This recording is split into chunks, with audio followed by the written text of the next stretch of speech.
Namaste my humans, welcome. This is Katy Mendoza, expanding consciousness in a fun and an adventurous way. Have you ever been in a situation when someone tells you, hey, you're just projecting?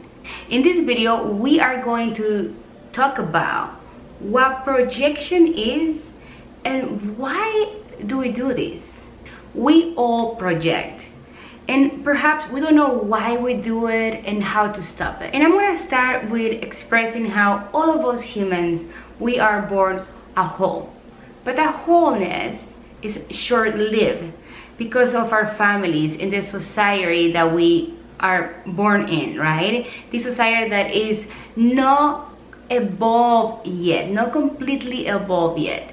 As kids, we learn that some aspects of ourselves are acceptable, and then we learn that some aspects of ourselves are not acceptable. And what is acceptable and what's not acceptable, it all depends in what kind of family we are born into. The aspects of ourselves that are seen unacceptable, they are rejected by our families. And the aspects that seem acceptable, they are accepted by our families. In the name of survival, we do anything we can to disown and unattach of those aspects of ourselves that are unacceptable from our families.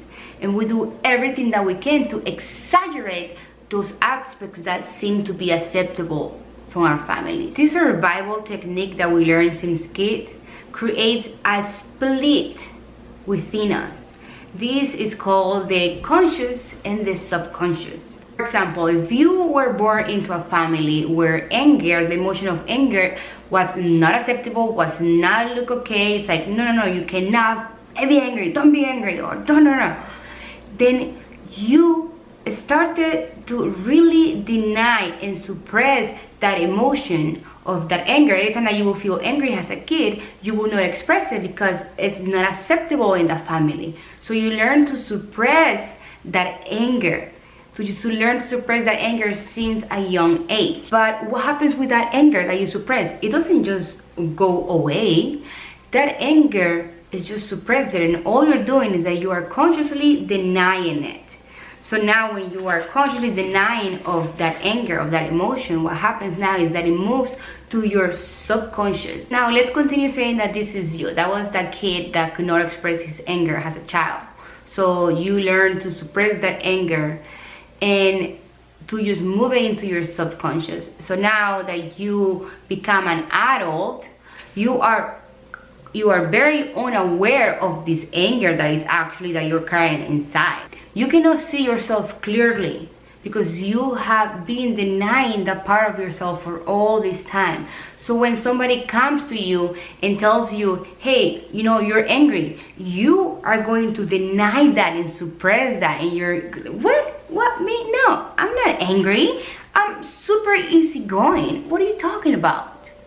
Because you clearly don't see it because you have learned so much for so long to really deny that and suppress that emotion, because for you in your head, you learned that was not acceptable, that being angry is not an acceptable emotion. So you really suppress it.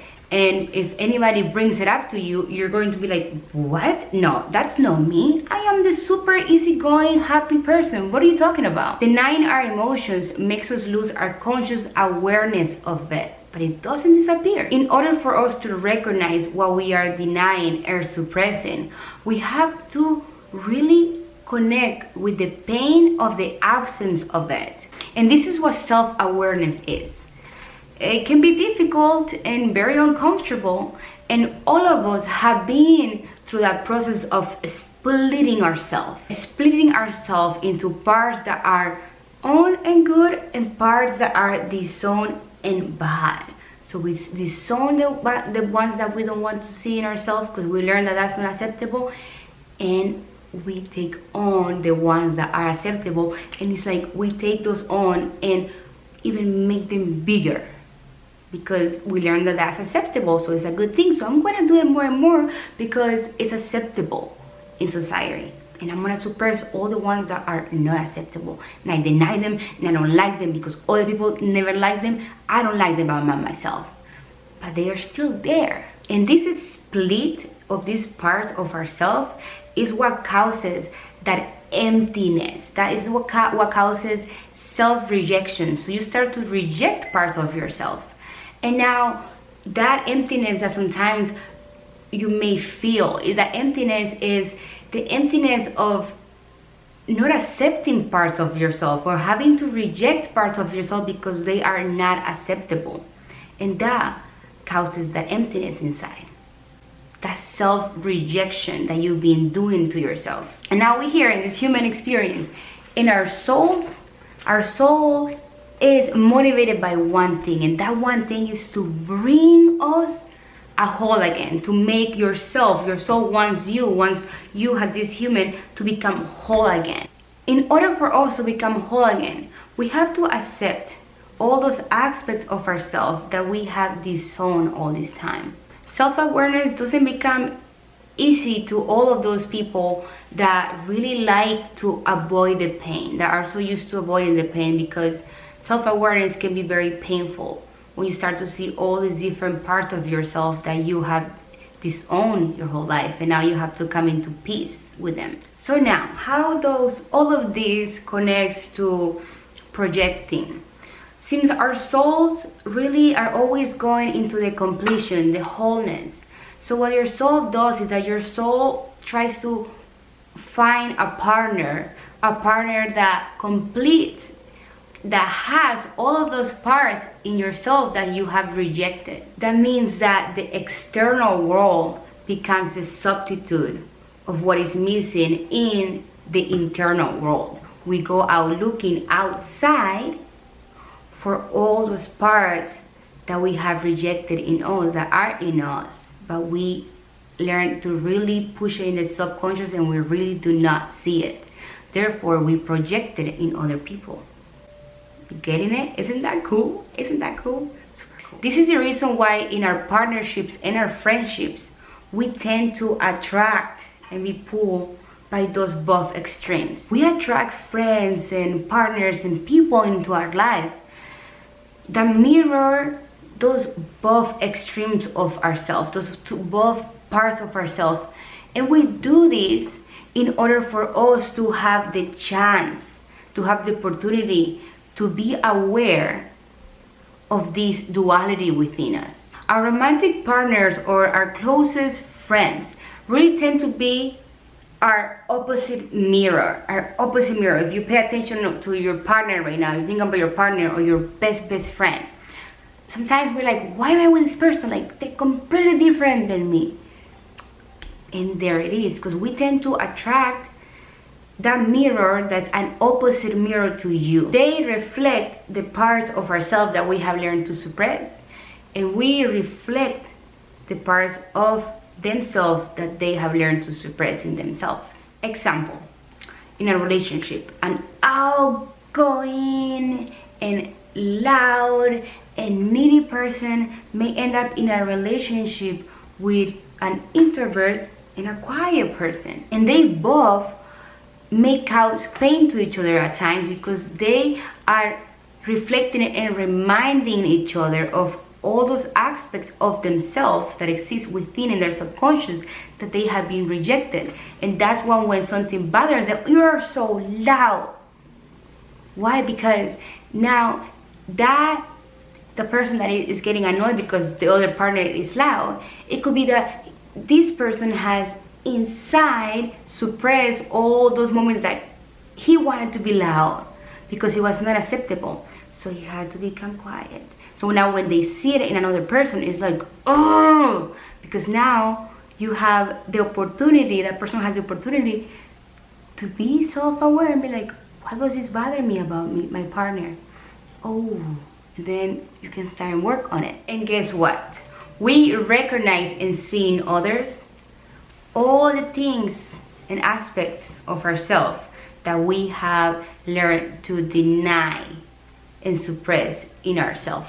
In the other hand, when we see positive aspects in somebody else that we have suppressed in ourselves, we glorify them, we love them, we fall in love, we're so excited because we're seeing all these positive things that you are seeing it because they exist inside of you. But maybe if you go back into your childhood, someone called you stupid or someone called you ugly or whatever it is, so you took that on, that belief, and you suppress how you actually really feel, or or you feel about yourself, and you learn that you are not capable of doing that, or all these things. So now when you see it in the outside world and somebody else, you're like, oh my god, like I love this about this person, like I'm wow, like and you're just like so like, oh, I like you admire this person. And it's because those also, it just works the same way as the negative ones. Those positive attributes and personalities and all these things, you see it because it's inside of you, but you just have to suppress it. The main thing and the most crazy thing about our suppressed and denied self is that we are totally unaware of it. Like, it's invisible to us, but it's visible to everybody else. This is why, like, sometimes when people give you a compliment, or or they telling you something wrong or whatever, they see it in you, but you don't see it in yourself. You're like, what? Or they tell you, you're so pretty. You're like, what? Me? What? Because people outside can see it visible, all these aspects, and you cannot see it visible. It's not visible to you because you have suppressed it. Being unaware of all of this, of all these parts of ourselves, is totally okay, and it's normal because that was our survival technique. With that said, don't feel like projecting it's a flaw. It's something that it's so natural on us that we do because we were trying to survive when we first learned to suppress those parts of ourselves. So the whole point of this video, of me talking about this projected thing, is that I want you to be to take on the idea, or be aware that projecting, when you catch yourself projecting or judging somebody else, right, it's a great opportunity for you to become self-aware, to be like, okay, this is my time, because now I get to be aware of all these things that bother me about somebody else, which can take me closer to understand and see what am I suppressing myself. Projection is an opportunity to really start to see ourselves clearly, and accept and become whole again. And I'll leave you with this. The goal is not to stop projecting. We all project, we all do it. The goal is to use projection to become self-aware. Thank you so much for watching this. I hope you guys enjoyed it and turn something on. Let's get on it and use those projections we experience to start to become more self-aware of ourselves and find out all the aspects of ourselves that we have been suppressing. Thank you again. Don't forget to like, subscribe, comment, see how this video helped you, make you feel, etc. And you can project it onto me too if you like. Thank you, ciao, and see you next time. Something forth into your physical